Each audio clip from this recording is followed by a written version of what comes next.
अभी हम सभी आज के रामायण, महाभारत एवं श्रीमद् भगवद गीता पर आधारित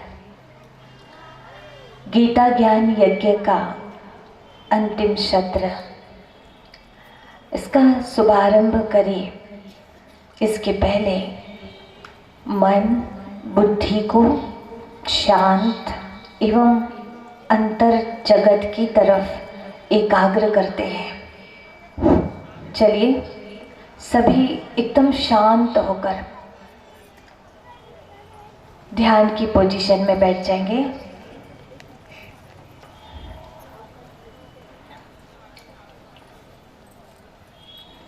और जब तक भी यहाँ बैठे हैं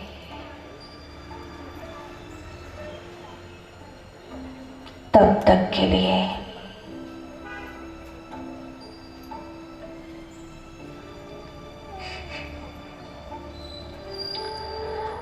भूल जाएं सारी दुनिया को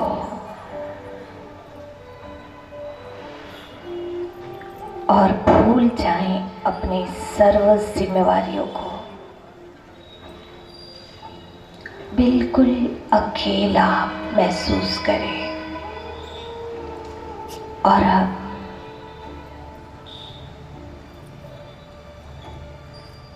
अपने मन बुद्धि को बिल्कुल खाली कर दे।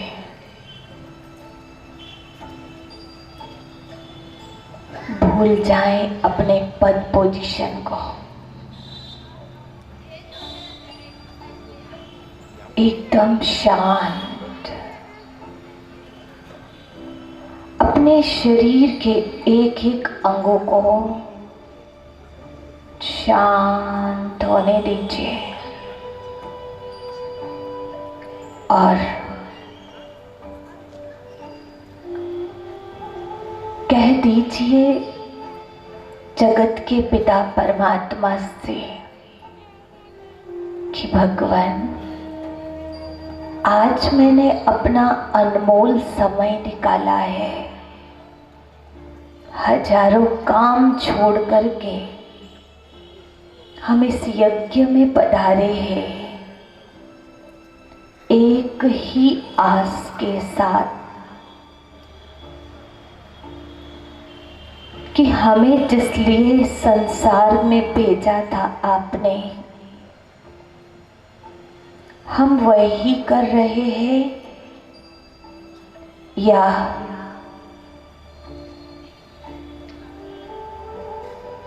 अपने लक्ष्य से भटक गए हैं।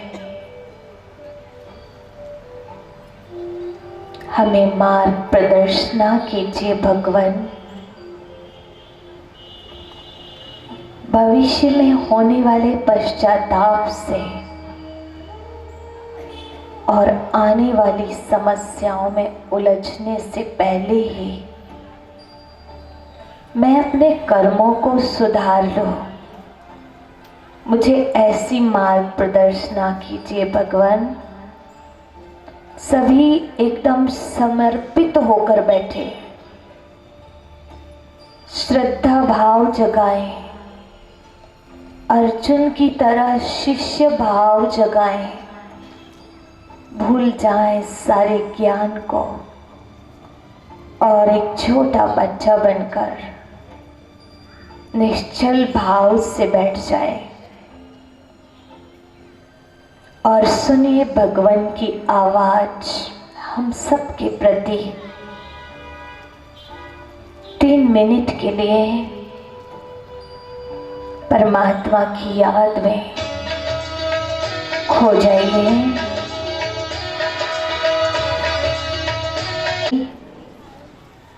सभी बोलेंगे प्यार से ओम शांति। एक बार मुस्कुराते हुए बोलिए ओम शांति। आज के इस गीता ज्ञान यज्ञ के अंतिम सत्र में आप सभी भाई बहनों का बहुत बहुत स्वागत है, स्वागत है, स्वागत है। आज हम संपूर्ण शास्त्रों के सार की तरफ चलते हैं। 4 वेद, 6 शास्त्र और 18 पुराण, इन सब में जितनी भी कथा कहानियाँ आती है और सिद्धांतिक बातें आती है, ज्ञान की बातें, ये सभी बातें जो है हमें एक ही शिक्षा देती है और हमें परिवर्तन के लिए प्रेरित करती है कि हमें अंधकार से प्रकाश की ओर कैसे जाना है, असत्य से सत्य की ओर कैसे जाना है, किस तरह से पहले के लोग गए, किस तरह उन्होंने बुराइयों का त्याग किया, कैसे बुराइयां बढ़ गई और बुराइयों को खत्म करने की विधि कौन सी बताई गई और उस विधि को जिसने यूज किया वो कैसे विजयी बना, और जिन्होंने बुराइयों को लेकर के साथ चलते रहे उनकी कैसे अंत में पराजय हुई, जिसमें सबसे अधिक पराजित करने वाला जो असुर है, राक्षसी प्रवृत्ति है, वो अहंकार को बताया। चाहे आप रावण को देखो, कंस को देखो, कौरवों को देखो। आज हम संपूर्ण शास्त्रों के सार पर चर्चा करेंगे। हमको करना क्या है? वो सबसे ज्यादा, सबसे अधिक बड़ी बुराई अगर कहना चाहिए तो वो कौन सी है? अहंकार। अहंकार में 3 गए, धन, वैभव और वंश। नहीं मानो तो देख लो, रावण, कौरव और कंस। अब जब हमने रामायण में रावण को देखा, भागवत में कंस को देखा, ये जितने पुराण हैं उन सब में कहीं हिरण्यकश्यप को देखा, कहीं किसी न किसी राक्षस को देखा। अब उनके अंदर का अहंकार उस समय तो ठीक था, ठीक लग रहा था उनको, लेकिन बाद में उसने पराजित करके छोड़ा उनको, धन, वैभव और वंश को ही समाप्त करवा दिया। तो यहाँ हम क्या सीखेंगे? सारी कहानियों के जो सार है प्रतिदिन हम सुन ही रहे हैं और सार ये निकल रहा है कि आपके जीवन में भी यदि रावण टाइप से किसी भी प्रकार की कोई कमजोरी है, कंस टाइप की और कौरव जैसी कोई कमी कमजोरी नजर आ रही हो तो उसे आज यहाँ पर स्वाहा कर दीजिए। क्या आप इसी मकसद से सुनने आए हैं कि कथा चल रही है तो सुन लेते हैं? एक भाव ये होता है कि किसी ने बोला है और उनकी बात रखना है इसलिए सुन लिया। एक भाव ये होता है कि बहुत अच्छी बातें चल रही है, चलो सुन लेते हैं। गांव में, शहर में हमारे सत्संग चल रहा है, सुन लेते हैं। और एक भाव होता है कि कथा सुन करके, जैसे राजा परीक्षित के पास समय नहीं था, केवल 7 दिन बचे थे, उसे लगा ये 7 दिन कैसे सफल कर लो, उसके लिए सुन रहे थे। अर्जुन ने गीता ज्ञान सुना था, उनके अंदर मोह था, उस मोह को समाप्त करने के लिए। राजा जनक को सत्य का बोध करना था, इसलिए अष्टावक्र से ज्ञान सुना था। आप किस लिए सुन रहे हैं, पहले ये अंदर में प्लान कीजिए। आप आए क्यों? क्यों आपने इतने सारे कार्य छोड़ा, दूर दूर से भी आए सुनने के लिए? सुनकर क्या करेंगे? ज्ञान बढ़ाएंगे या फिर हम चेक करेंगे? रामायण में देखा, एक तरफ दैवी पार्टी है, दूसरे तरफ आसुरी पार्टी है। महाभारत में देखिए, एक तरफ कौरव पार्टी है, एक तरफ पांडव पार्टी है। सेना कहते हैं उसको वहां पर, आज के जमाने में पार्टी कहते हैं ना? ऐसे ही हर पुराण में 2 पार्टियां हैं, जिसमें से एक आसुरी प्रवृत्ति वाले हैं और दूसरे दैवी प्रवृत्ति वाले हैं। तो आसुरी प्रवृत्ति वालों पर विजय पाने वाले जो थे, उन्होंने एक विशेषता उनकी ये थी कि भगवान को अपना साथी बनाया था, पहली विशेषता। दूसरी बात ये कि भगवान को साथी बना करके उनके डायरेक्शन लेते रहते थे और उनके डायरेक्शन पर चलते रहते थे, इसीलिए वो कैसे भी बड़ी से बड़ी सेना थी और बड़े से बड़े सिद्ध पुरुष भी थे उनके सामने, लेकिन जो भगवान से जुड़े थे, भगवान के डायरेक्शन पर चल रहे थे, वो लोग विजयी हो गए थे। चाहे 100 कौरव भी हो, लेकिन 5 पांडवों ने 100 कौरव को पराजित किया। चाहे ये कथा कहानी हो, चाहे इतिहास हो, अगर ये क्लियर नहीं होता तो छोड़िए, कहानी से भी शिक्षा ले लीजिए, इतिहास से भी शिक्षा ले लीजिए। तो क्या करें हम, कैसे अपना परिवर्तन करें? तो चलिए अभी हम आप सभी को वो तरीका बताते हैं कि अपने अंदर का राक्षसी तत्व को कैसे मारा जाए, कैसे समाप्त किया जाए। परंतु हम आपसे पहले ये पूछना चाहते हैं, क्या आपके अंदर भी आसुरी सेना है, आसुरी तत्व है? यदि जो कहते हैं कि आसुरी तत्व अभी हमारे अंदर है, तो वो हाथ उठाइए जरा। सुना कि नहीं आपने? आसुरी तत्व है यदि, तो वो हाथ उठाइए। अच्छा, गुस्सा किस किस को आता है वो हाथ उठाइए। अभी बढ़ गए। निंदा कौन कौन कर लेता है वो हाथ उठाइए। तो बहुत सारे हैं, भले आप हाथ नहीं उठा रहे हैं, लेकिन सभी के अंदर आसुरी तत्व है और दैवी तत्व भी है। कैसे है देखिए, कि अभी यहाँ बैठे हैं ना, जब तक यहाँ बैठे हैं तो ऐसे लगते हैं जैसे साक्षात देवी और देवता बैठे हो, ऐसे लगते हैं। क्यों? क्योंकि यहाँ किसी को धक्का नहीं दे रहे हैं, यहाँ किसी पर गुस्सा नहीं कर रहे हैं, सब प्यार से बैठे हैं और सबके चेहरे पे भी मुस्कान भी है। तो कैसे लग रहे हैं? साक्षात देवी और देवता तो इसी पंडाल में बैठे हैं। लेकिन अभी यहाँ से निकलते टाइम थोड़ा सा किसी ने धक्का मार दिया या चप्पल ही नहीं मिली या कुछ ऐसी बात हो गई, तो वहां पर हमारा स्वरूप कैसा बन जाता है? कैसा बन जाता है? कोई भी घर में भी कोई बात हो जाती है तो हम बच्चों पर ही कैसा रूप बनाते हैं? तो उस समय कौन सा तत्व आ गया? राक्षसी तत्व आ गया। और अभी दैवी तत्व, अभी दैवी तत्व क्यों काम कर रहा है पता है? क्योंकि यहाँ अच्छे वातावरण में है, सत्संग के माहौल में है हम लोग, इसीलिए यहाँ पर हमारे अंदर का देवत्व काम कर रहा है। हमारे चेहरे से, हमारे बोल से, हमारे व्यवहार से देवत्व झलक रहा है। हम हर किसी का सम्मान कर रहे हैं। आइए बैठिए, अरे बैठिए ना, कितना प्यार से बात कर रहे हैं। लेकिन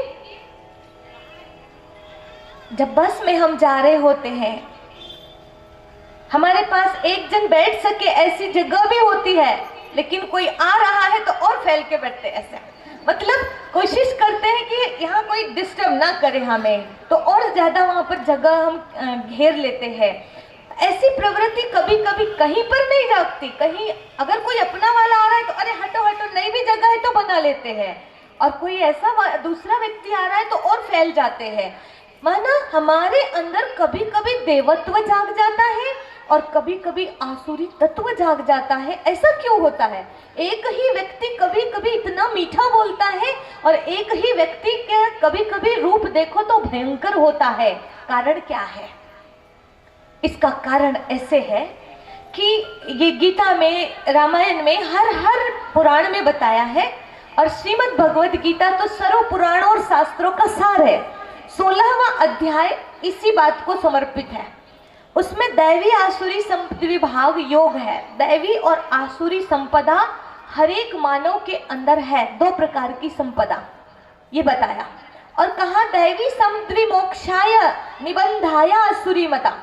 दैवी संपदा जो है, माना देवी संस्कार जो है, वो हमें मुक्ति दिलाते हैं, और आसुरी संस्कार जो है, आसुरी संपदा जो है हमारे अंदर, वो हमें बंधन में बांधती है।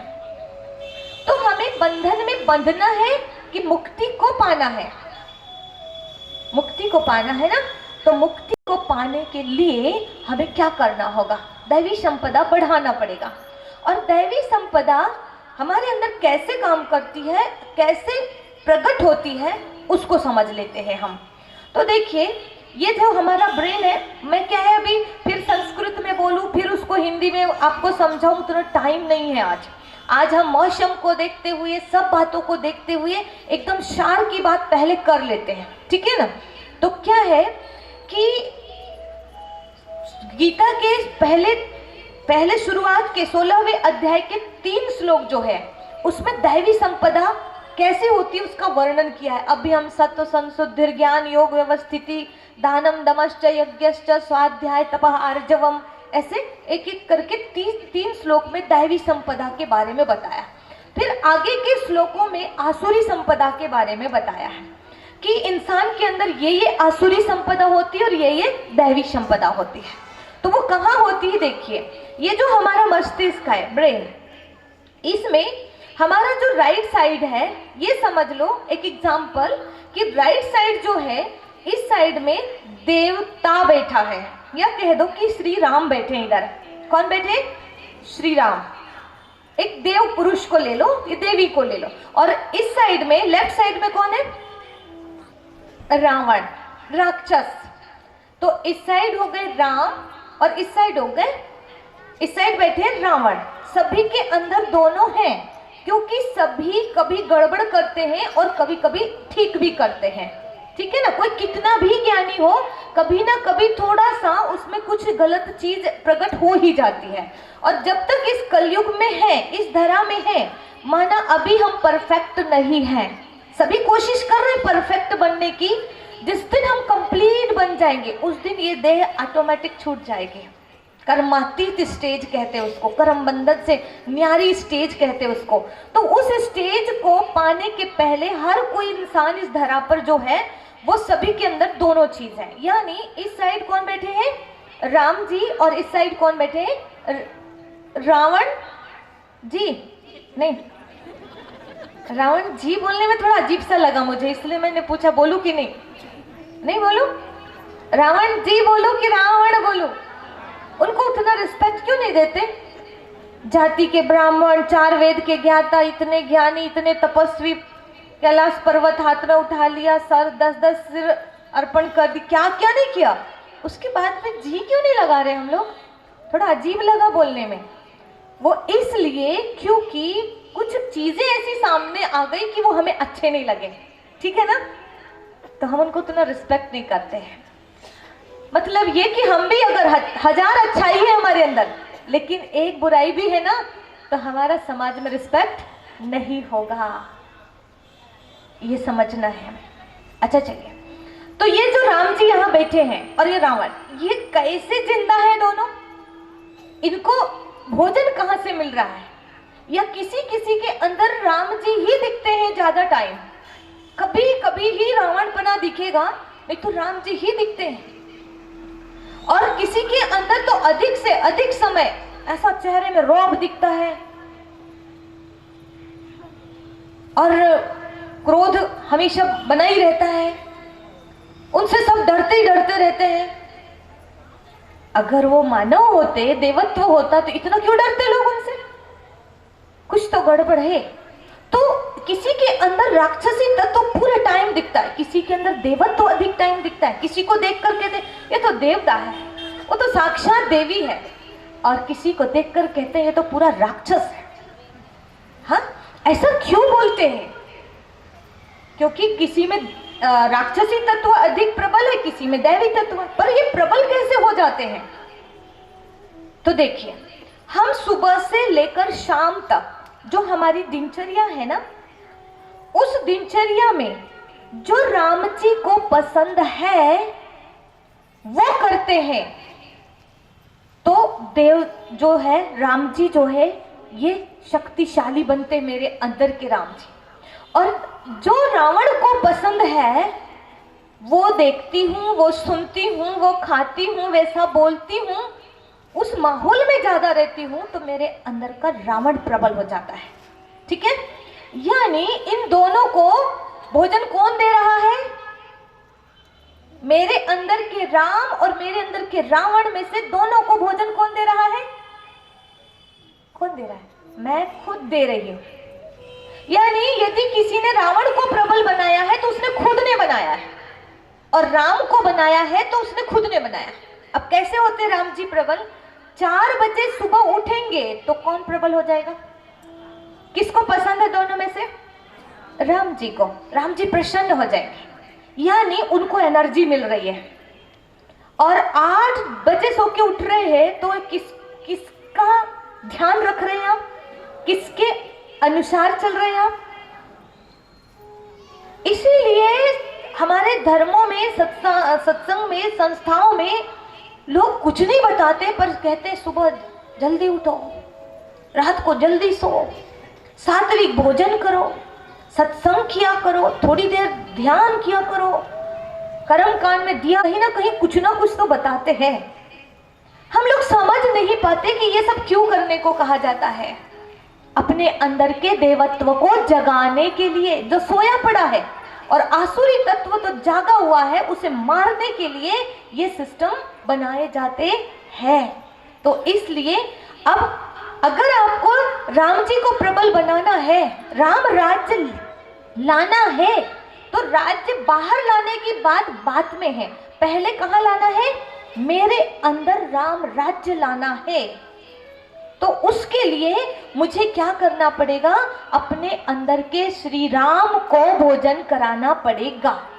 अब जैसे आपने इधर बीड़ी पी लिया, बीड़ी पिया तो अंदर में राम जी बैठे। मान लो मैं आपके घर में बैठने आई हूँ और मैं अंदर के एक रूम में सबके साथ बैठी हूँ, और बाहर वाले रूम में वहां सारे भाई लोग बैठे और बीड़ी पीना शुरू कर दिए। अब पूरा धुआं कहाँ जा रहा है, अंदर। अब मैं वहां बैठी हूँ, मुझे तो बिल्कुल सहन नहीं होता वो बीड़ी का धुआं, तो मुझे उस घर में बेचैनी होगी कि बड़ा मजा आएगा, बेचैनी मुझे। मेरी बात कर रही हूँ, मैं कलयुगी इंसान हूँ, उनकी बात कर रही हूँ। अब उनके घर में अंदर में राम जी अगर रहे तो कैसे रहेंगे आप बताइए, बोलो। क्या उनके घर में देवता बैठ पाएंगे? जहां पर शराब पी रहे हो, जहां पर टीवी में अश्लील दृश्य चल रहे हो, वहां पर देवत्व जगेगा कि आसुरी तत्व जगेगा? उनके घर देवी देवता का निवास होगा? नहीं होगा। तो इसीलिए कह रहे हैं कि हम राम राज्य लाने की बात करते हैं। आज मंदिर भी बनने लगा अयोध्या में, हम सभी बहुत प्रसन्न है, सनातन धर्मी लोग, बड़े दिनों के बाद बड़ी इच्छा पूरी हुई है। पूरी दुनिया के लोगों ने पैसा भेजा है मंदिर के लिए, इतने खुश हैं सब लोग, आपने भी भेजा होगा। लेकिन मुझे ये बताइए कि अगर राम जी हमारे अंदर में प्रकट ना हो और मंदिर बन जाए तो क्या राम राज्य आ जाएगा? बोलो, आ जाएगा? तो मुझे क्या करना पड़ेगा? अभी आज से सभी प्रतिज्ञा करें, चाहे वो कोई भी धर्म के हो, कोई भी संस्था के हो, किसी को भी मानते हो। लेकिन मैं तो ऐसा मानती हूँ कि हर महापुरुष, हर संस्थान के संस्थापक ये जरूर कहेंगे कि early to bed and early to rise, कि जल्दी उठो और जल्दी सो। ये हर कोई, हमको बचपन में पोयम पढ़ाई है ना? तो फिर हम लोग क्यों नहीं करते? रट लिए उसको, रट के लिख भी दिया पेपर में, पास भी हो गए, नंबर तो ले लिए, लेकिन इधर नंबर नहीं ले पाए, इधर प्रैक्टिकल में नहीं कर पाए। तो इसलिए अभी हमको जल्दी उठना शुरू करना ही होगा। बंद करिए रात की कारोबार। मैं तो समझती हूँ समाज के जो बड़े लोग हैं, चाहे वो व्यापारी हो चाहे कोई भी हो, इन सभी बड़े लोगों को पहले सामने आना चाहिए। नहीं आते तो हम छोटे लोग ही करें, लेकिन इन सबको अगर ये सब सामने आते हैं और कहते हैं कि रात को 9 बजे के बाद कोई दुकान खुली नहीं रहेगी, तो गांव-गांव की आपकी दुकान में क्या खरीदने आएंगे? बंद हो जाएगी तो कोई जगेगा क्या? जब सारी कारोबार 9 बजे सबकी बंद हो जाएगी तो क्या करेगा व्यक्ति? सोएगा ना।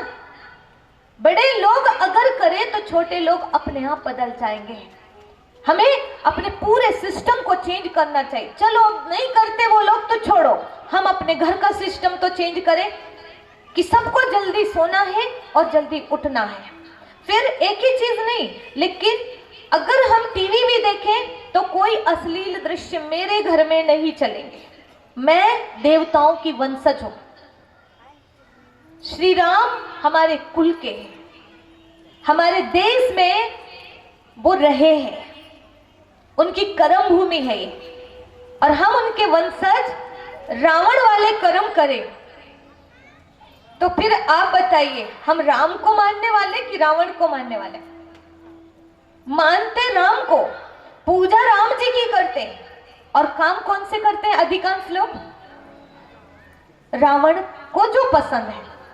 तो फिर आप बताइए कि ये सब ढोंग नहीं है? इधर नारे लगाते जय श्री राम, और मुंह में गुटखा, तंबाकू। आप विचार कीजिए, हम सही कर रहे हैं या गलत? नारे लगाने से काम नहीं बनेगा। राष्ट्र नहीं बनता कोरे भाषणों से, न वादों से, न नारों से, न शक्ति प्रदर्शन से, न जय जयकारों से। राष्ट्र बनता है तो जनता के श्रेष्ठ आचार और विचारों से। हमें अपने आचरण को सुधारना होगा, पूरी दिनचर्या को सेट करना होगा। यदि ये बात राइट लगती है तो देर मत करिए, आज और अभी से चेंज करने की प्लानिंग करिए। एक चार्ट बनाइए, लिख दीजिए घर में, हमारे घर इतने समय उठेंगे, इतने समय भोजन होगा, इतने समय चाय पानी होगी, इतने समय सोएंगे। पूरा सिस्टम बनाइए। और नहीं बनता है, नहीं मानते घर वाले भी, तो खुद करिए। हम बदलेंगे तो युग बदलेगा, गारंटी है। एक के सुधरने से कुछ तो सुधार आएगा, देख लीजिएगा। तो हमें चेंज करना है पूरी दिनचर्या, ठीक है? अब मान लो कि मेरे अंदर में ये राम जी बैठे हैं। अब मैंने सुबह से लेकर रात तक पूरे टाइम पॉजिटिव चीजें दी, यानी जो राम जी को पसंद है वो चीजें दी, तो क्या होगा मेरा? देखिए, इसी के लिए नवरात्रि का सिस्टम होता है। नवरात्रि में क्या करते हैं कि 9 दिन तक जो पूजन पाठ चलता है, 9 दिन तक उपवास रहता है, 9 दिन का। ऐसा क्यों रहता होगा? 9 दिन चलता है ये। 10वें दिन दशहरा होता है, फिर उसके बाद दिवाली आती है। इसके पीछे क्या राज है? ये सभी त्योहार भी जो बनाए गए हैं, कर्मकांड, परंपराएं, रीति रिवाज जितने बने हैं हमारे भारत में, ये हमारे परिवर्तन करने के लिए बनाए गए हैं। कैसे? जैसे 9 दिन तक हम लगातार क्या करते? सात्विक चीजें लेते हैं। कई लोग तो अनाज लेते ही नहीं है, केवल फल फ्रूट ही लेते, दूध है, ऐसी चीजें बस लेते हैं। और कई लोग तो वो भी नहीं, केवल लौंग पर रह जाते हैं। उस टाइम में चप्पलें तक नहीं पहनते लोग। उस टाइम में ब्रह्मचर्य का पालन करते हैं। उस टाइम में रोज सुबह स्नान करके मंदिर जाते हैं, पूजा पाठ करते हैं। अब 9 दिन ये सब कर लिया और 10वें दिन से फिर से वैसे हो गए, तो क्या मतलब रहा? लेकिन इसके पीछे एक राज है, सुनिए। एक दिन उसने क्या किया? 9 दिन तक सात्विक चीजें स्वीकार की, तामसी चीजों का विरोध किया या तामसी चीजों को छोड़ दिया, नहीं लिया, ठीक है? अब उनसे दूर रहे। तो एक दिन अगर हम पूरी सात्विक चीजें लेते हैं, तो यहाँ 2 लोग बैठे हैं, एक राम और इधर रावण। तो ये एक दिन इसको कुछ भी खाने को नहीं मिला, ये रावण को। नवरात्रि शुरू हो गई मान लो, अब इधर ये रावण बैठा है, इसको एक दिन नहीं मिला, 2 दिन नहीं मिला, तीसरा दिन नहीं मिला, चौथा दिन नहीं मिला। अभी क्या होगा इसका? बोलो क्या होगा? कमजोर पड़ेगा कि नहीं पड़ेगा? और अभी 4 दिन तक रेगुलर किसको मिल रहा है? राम को मिल रहा है। तो राम जी जो है वो कैसे हो जाएंगे? शक्तिशाली होते जा रहे हैं, ठीक है?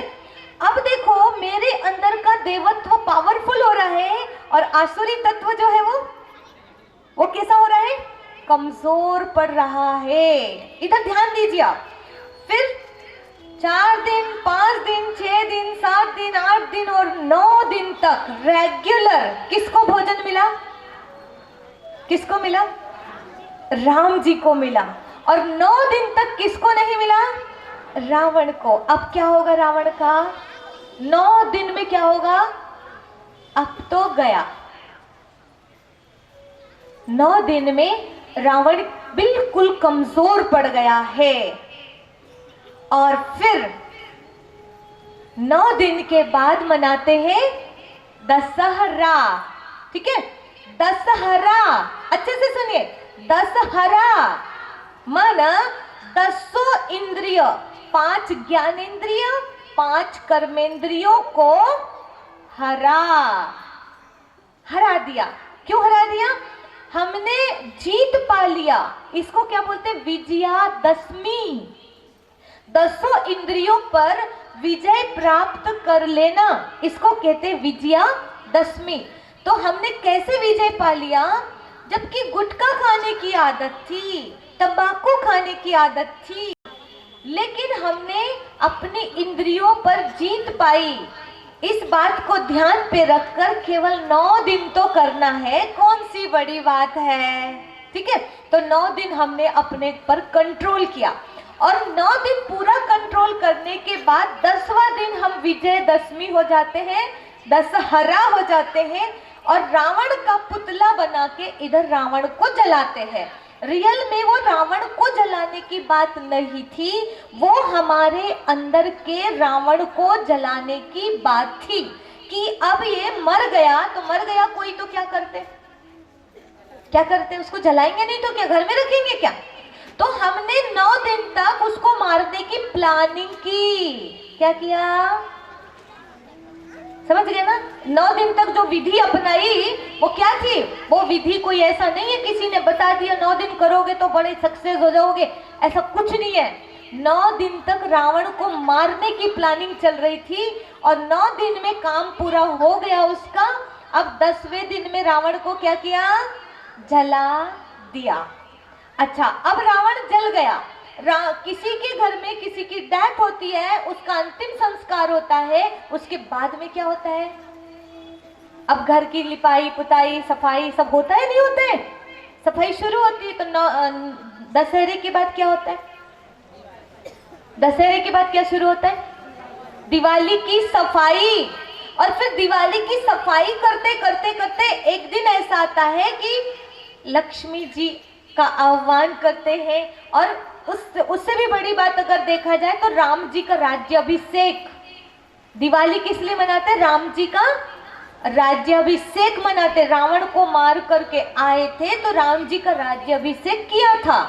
तो ये कहानी बनाई, ये स्टोरी बना के हमको समझाई है। लेकिन हमको क्या करना है? हमको ऐसे करना है कि मेरे अंदर में रावण है और मेरे अंदर में राम तत्व है। ये दोनों का अभी क्या चल रहा है? युद्ध चल रहा है। राम अभी कहाँ है? बोलो, राम अभी वन में है कि राम अभी मन में है? कहाँ है राम? कहाँ है? मन में है कि वन में है? लेकिन कई लोगों ने राम जी को वन में भेज दिया है और रावण को मन में रखा है। राम जी की छुट्टी कर रखा है अपने अयोध्या से। अयोध्या माना क्या होता है? अयोध्या माना क्या होता है? जहां ये 9 द्वार वाला अयोध्या, हमारा शरीर जो है ये 9 द्वार वाला है, ये अयोध्या है। इस अयोध्या से हमने राम जी को क्या कर दिया? बाहर निकाल दिया है और इसीलिए आज हमारे जीवन में प्रॉब्लम आ रही है। समझ में? समस्याएं आ रही है।